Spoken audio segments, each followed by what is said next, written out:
کیا 5,500 سال پہلے فنا ہونے والی ایک قوم کو ایٹمی تابکاری جیسے عذاب سے ہلاک کیا گیا تھا؟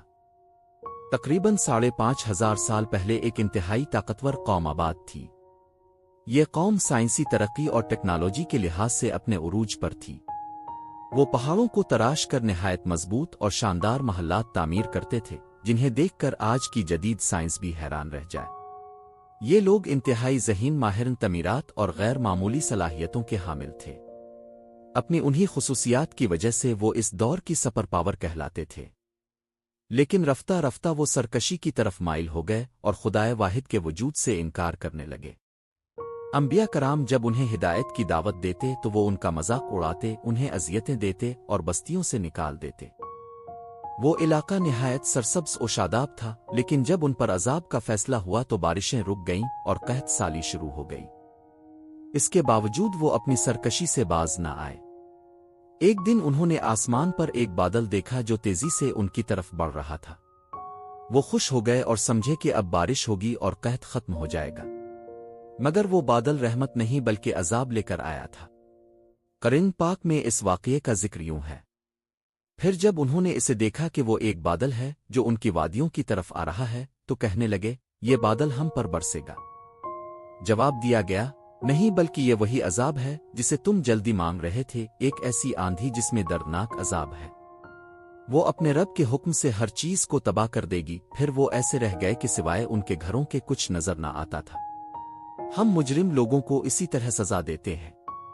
سورہ احقاف 24-25۔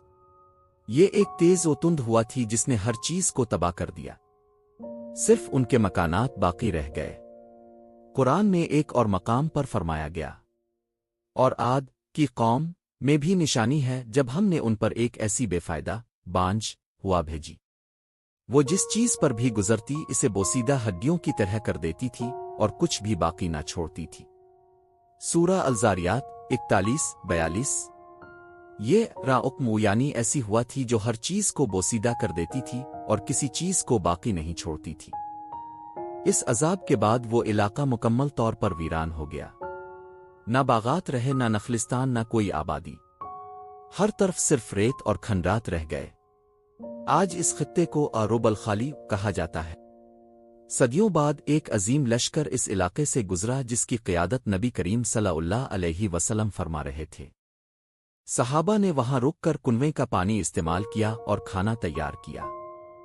جب نبی کریم صلی اللہ علیہ وسلم کو اس کا علم ہوا تو اب صلی اللہ علیہ وسلم نے فوراً حکم دیا کہ کنویں کا پانی ضائع کر دیا جائے، تیار شدہ کھانا نہ کھایا جائے اور فوراً اس جگہ سے نکل جایا جائے۔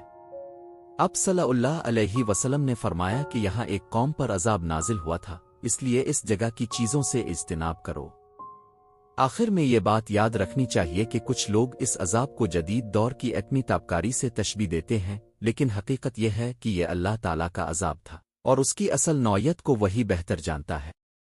اگر آپ کو یہ ویڈیو معلوماتی لگی ہو تو مزید ایسی بصیرت افروز ویڈیوز کے لیے ہمارے چینل کو لائک، شیئر اور سبسکرائب کرنا نہ بھولیں۔ نوٹیفیکیشن بیل کو بھی آن کر لیں تاکہ آپ کسی بھی نئی اپڈیٹ سے محروم نہ رہیں۔